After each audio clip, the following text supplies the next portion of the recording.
When we hear the word telescope, we usually think of stargazing, right? Looking up at the planets and galaxies. But what if their most powerful use wasn't about looking out there, but about helping us see what's right here in front of us? Today, we're taking a closer look at these incredible, life-changing telescopes designed specifically for low vision and how they bring the world into focus for so many people. Okay, picture this. You're standing at a busy intersection, trying to figure out which way to go. You look up at the street sign, but the letters are just a blur. Or you're rushing through an airport, desperate to find your gate number on the departures board.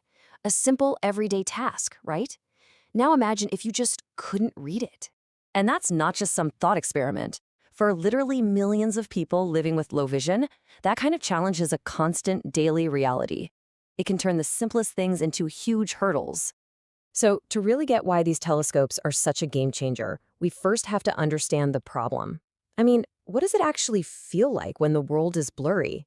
Let's step into someone else's shoes for a moment.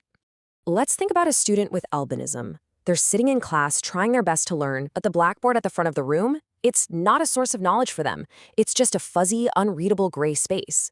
So the big question is, how do you learn when you can't even see the lesson? That's the core problem we're trying to solve here.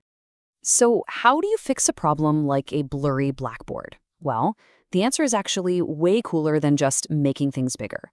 It's all about a really clever trick of physics that involves, of all things, changing angles. It all comes down to this idea called visual angle. Just think of it like the slice of your vision that an object takes up. A big building right in front of you creates a massive visual angle. But as you walk away, that angle gets smaller and smaller, and the building looks tiny. It's the same building, but the angle has changed. And that is exactly the issue our student is facing. Those letters on the blackboard are so far away that they create this teeny tiny visual angle. It's so small that their eyes just can't make sense of the shapes. And this is where the telescope works its magic. What it does is intercept that tiny visual angle from way across the room, and, using its lenses, it expands that angle, makes it way wider, before the light even reaches the student's eye. So here's the key takeaway. By making that angle bigger, the telescope makes the image of the letters take up way more real estate on the retina, the back of the eye.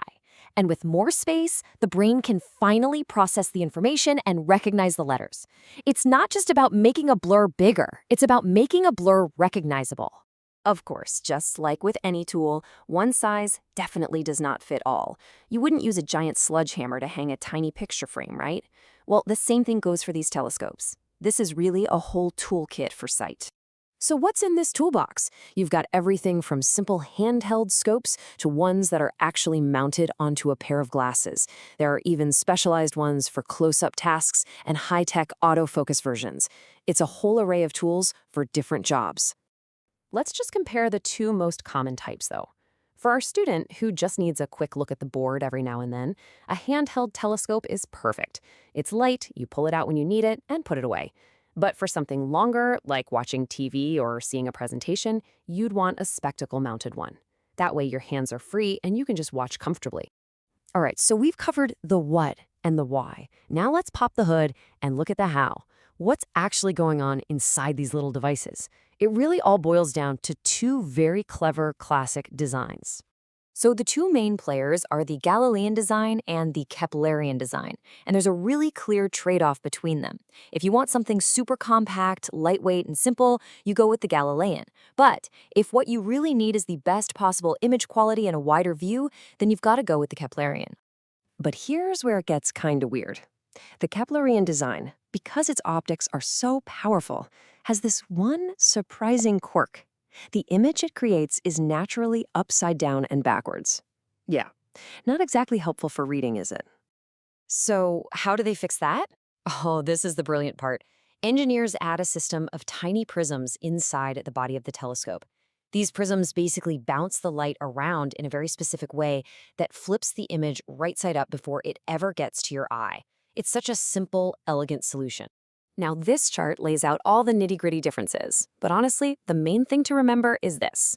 The simpler Galilean design is awesome for lower magnification needs, maybe up to about 4x. But if you need more serious power, we're talking up to 10x magnification, you absolutely need the more complex and, yeah, more expensive Keplerian system. Okay, we've looked at the problem, we've looked at the technology. Now for what is truly the most important piece of the puzzle, matching the perfect tool to the right person. I mean, how do doctors figure out exactly how much power someone actually needs? Because, the goal here isn't just to make things look big. That's easy. The real art and science of it is prescribing a device that is perfectly tailored to a person's specific vision and to the specific things they want to do. So, how do they land on that perfect magnification number? You might think it's some super complicated physics equation, but the basic formula is actually surprisingly simple. Let's walk through it using our student as the example. Okay, here's how it works. First, the doctor measures the student's best corrected vision. Let's say it's 6/60. All that means is that the student has to be at 6 meters to see something that a person with standard vision can see from 60 meters away. Now, the goal is to get them to see the blackboard clearly, which is about a 612 level of vision. The math from there is dead simple. You just divide that first big number, 60, by the second one, 12. And what does that give us? 5. A 5 by magnification telescope is what the student needs. It's the minimum power required to get the job done. It's that precise. So think about that journey. We started with this huge, frustrating problem, a blurry world, and we've ended up with a precise, personal solution, a 5 by telescope. For that student, that one little tool is the difference between falling behind and keeping up.